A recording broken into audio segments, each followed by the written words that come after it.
Hi all welcome back to Sahana Pramod channel. ಎಲ್ಲರೂ ಹೇಗಿದ್ದೀರಾ? ಎಲ್ಲರೂ ಚೆನ್ನಾಗಿದ್ದೀರಾ ಅಂತ ಅನ್ಕೊಂಡು ಇವತ್ತು ಮತ್ತೊಂದು ವ್ಲಾಗ್ ಜೊತೆಗೆ ಬಂದಿದ್ದೀನಿ. ತುಂಬಾ ದಿನ ಆದ್ಮೇಲೆ ಮತ್ತೆ ವ್ಲಾಗ್‌ನ ಸ್ಟಾರ್ಟ್ ಮಾಡ್ಕೊಂಡಿದ್ದೀನಿ. ಇವತ್ತು ಮನೇನ ಸ್ವಲ್ಪ ಕ್ಲೀನ್ ಮಾಡ್ಕೊಳ್ಳೋಣ ಅಂತ.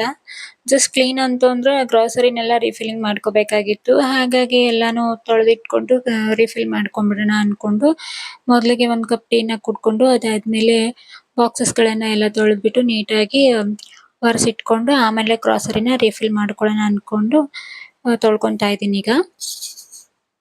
ಇವತ್ತು ತಿಂಡಿಗೆ ಊಟಕ್ಕೆ ಅಂತ ಸಿಂಪಲ್ ಆಗಿ ಚಿತ್ರಾನ್ನ ಮೊಸರನ್ನ ಮಾಡ್ಕೊಂಡ್ಬಿಟ್ಟಿದ್ದೀನಿ. ಒಟ್ಟಿಗೆ ಮಾಡಿ ಇಟ್ಕೊಂಡ್ಬಿಟ್ರೆ ನನಗೆ ಕೆಲಸಗಳನ್ನ ಮಾಡ್ಕೊಳ್ಳೋಕೆ ಈಸಿ ಆಗತ್ತೆ. ಪದೇ ಪದೇ ಅಡುಗೆ ಮಾಡೋದೆಲ್ಲ ಇರೋದಿಲ್ಲ ಅನ್ಕೊಂಡು ಮೊದಲಿಗೆನೆ ತಿಂಡಿ ತಿನ್ಕೊಂಡು ಇದಾದ್ಮೇಲೆನೆ ಕೆಲಸಗಳನ್ನ ಸ್ಟಾರ್ಟ್ ಮಾಡ್ಕೊಂಡಿದ್ದು.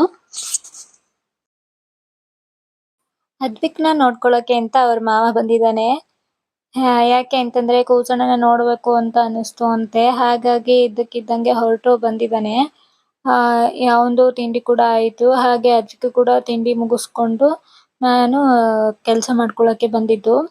ಹಾಗಾಗಿ ಟೆನ್ಷನ್ ಫ್ರೀ ಆಗಿ ಅದ್ವಿಕ್‌ನ ನೋಡ್ಕೊಳ್ಳೋಕಿದ್ದಾನೆ ಅಲ್ವಾ ಅನ್ಕೊಂಡೇನೆ ನಾನು ಈ ಕೆಲಸಗಳನ್ನ ಸ್ಟಾರ್ಟ್ ಮಾಡ್ಕೊಂಡೆ. ಬೇಗ ಬೇಗ ಕೆಲಸನ ಮುಗಿಸ್ಕೊಂಡ್ಬಿಟ್ರೆ ನಮ್ಮ ಮನೆಯವ್ರು ಬರೋ ಅಷ್ಟರಲ್ಲಿ ಊಟಕ್ಕೆ ಹಾಕೊಳಕ್ಕೆ ಸರಿ ಆಗತ್ತೆ ಅಂತ ಕೆಲಸಗಳನ್ನ ಮುಗಿಸ್ತಾ ಇದ್ದೀನಿ.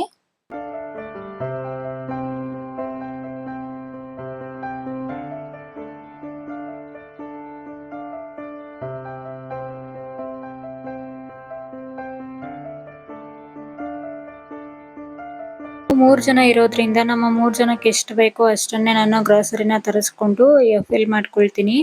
ಜಾಸ್ತಿ ತರಿಸ್ಬಿಟ್ಟು ಹುಳ ಹಿಡ್ಸಿ ಅದಾದ್ಮೇಲೆ ಚೆಲ್ಲೋದಕ್ಕೆ ಮನಸ್ಸಾಗೋದಿಲ್ಲ. ಹಾಗಾಗಿ ನಮ್ಗೆ ಎಷ್ಟೆಷ್ಟು ಬೇಕೋ ತಿಂಗಳಿಗೆ ಎಷ್ಟು ಖರ್ಚಾಗತ್ತೆ ಅಂತ ಒಂದ್ಸಲ ನೋಡ್ಕೊಂಡ್ಬಿಟ್ಟು ಒಂದ್ಸಲ ತರಿಸ್ಕೊಂಡ್ಬಿಟ್ರೆ ನಮಗೂ ಅದಿಲ್ಲ ಇದಿಲ್ಲ ಪದೇ ಪದೇ ತಗೊಂಬಾ ಅಂತ ಹೇಳೋದು ಅದೆಲ್ಲ ಇರೋದಿಲ್ಲ ಅಲ್ವಾ. ಹಾಗಾಗಿ ನಾನು ಒಟ್ಟಿಗೆನೆ ತರಿಸಿ ಇಟ್ಕೊಂಡಿರ್ತೀನಿ 1 ತಿಂಗಳಿಗೆ ಆಗೋಷ್ಟು. ಇನ್ನ ಎಲ್ಲಾನು ತೊಳೆದ್ಬಿಟ್ಟು ನೀಟಾಗಿ ಈ ತರ ಒಣಗಿ ಹಾಕ್ಬಿಟ್ಟಿದ್ದೀನಿ. ಇದಾದ್ಮೇಲೆ ಸ್ವಲ್ಪ ನೀರ್ ಇಳ್ಕೊಳ್ಳಿ ಅಂತ ನೀರ್ ಇಳ್ದಿದ್ದಾದ್ಮೇಲೆ ಕ್ಲೀನ್ ಆಗಿ ಬರೆಸ್ಬಿಟ್ಟು ಒಂದೊಂದನ್ನೇ ಈಗ ಬಾಕ್ಸ್‌ಗಳಿಗೆ ಫಿಲ್ ಮಾಡ್ಕೊಂತಾ ಇದ್ದೀನಿ.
ಈ ತರ ಎಲ್ಲಾನು ಹಾಕಿ ಜೋಡಿಸಿ ಇಟ್ಕೊಂಡ್ಬಿಟ್ರೆ ನಮ್ಗೆ ತಿಂಗಳ ತನಕನೂ ಚಿಂತೆ ಇರಲ್ಲ. ಯಾವ್ದೇ ಖಾಲಿ ಆಗುತ್ತೆ ಅಂತಾನೂ ಬೇಗನೆ ಗೊತ್ತಾಗ್ಬಿಡತ್ತೆ. ಇನ್ನ ಪಾತ್ರೆಗಳು ಬೇರೆ ತೊಳ್ಕೊಬೇಕಾಗಿತ್ತು. ದೇವ್ರ ಪಾತ್ರೆಗಳಿತ್ತು. ಅದನ್ನೆಲ್ಲ ತೊಳ್ಕೊಂಡು ನಾಳೆನೇ ಶುಕ್ರವಾರ ಆಗಿದ್ರಿಂದ ತೊಳ್ಕೊಬೇಕಾಗಿತ್ತು. ಹಾಗೆ ಮಠಕ್ಕೆ ಬೇರೆ ಹೋಗ್ಬೇಕಾಗಿತ್ತು, ರಾಯರ ಮಠಕ್ಕೆ. ಇವತ್ತು ಗುರುವಾರ. ಹಾಗಾಗಿ ಅವನನ್ನು ರೆಡಿ ಮಾಡ್ಕೊಂಡು ನಾನು ರೆಡಿ ಆಗ್ಬಿಟ್ಟು ಮಠಕ್ಕೆ ಹೋಗ್ಬರೋಣ ಅಂತ ಹೊರಟ್ವಿ. ಅಲ್ಲಿಂದ ಬರೋದು ತುಂಬಾನೇ ಹೊತ್ತಾಗ್ಬಿಟ್ಟಿತ್ತು. ಹಾಗಾಗಿ ಶೋಕೇಸ್ ಬೇರೆ ಕ್ಲೀನ್ ಮಾಡ್ಬೇಕು ಅಂತ ಅನ್ಕೊಂಡಿದ್ದೆ. ಅದಾಗಿರ್ಲಿಲ್ಲ. ಅದನ್ನ ಮಾರನೇ ದಿನಕ್ಕೆ ಕ್ಲೀನ್ ಮಾಡ್ಕೊಳ್ಳೋಣ ಅನ್ಕೊಂಡು ಇದು ಮಾರನೇ ದಿನಕ್ಕೆ ಕ್ಲೀನ್ ಮಾಡ್ಕೊಂತಿರೋ ವಿಡಿಯೋ. ಇದನ್ನೆಲ್ಲ ನೀಟಾಗಿ ಕ್ಲೀನ್ ಮಾಡ್ಕೊಂಡು ಮತ್ತೆ ಅದು ಏನೇನ್ ಬೇಕೋ ಅದನ್ನೆಲ್ಲ ಅಷ್ಟೇನೆ ಇಟ್ಕೊಂಡ್ಬಿಟ್ಟು ಬೇಡ ಆಗಿರೋ ವಸ್ತುಗಳನ್ನೆಲ್ಲ ಬಿಸಾಕ್ಬಿಡೋಣ ಅನ್ಕೊಂಡು ಕ್ಲೀನ್ ಮಾಡ್ಕೊಂತಾ ಇದ್ದೀನಿ.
ಈ ವಿಡಿಯೋ ನಿಮಗೆ ಸ್ವಲ್ಪನಾದರೂ ಇಷ್ಟ ಆಗಿದ್ರೆ ಪ್ಲೀಸ್ ಲೈಕ್ ಮಾಡಿ, ಸಬ್ಸ್ಕ್ರೈಬ್ ಅನ್ನ ಮಾಡಿ, ಕಮೆಂಟ್ ಮಾಡಿ, ಶೇರ್ ಮಾಡಿ. Thank you so much. Bye bye.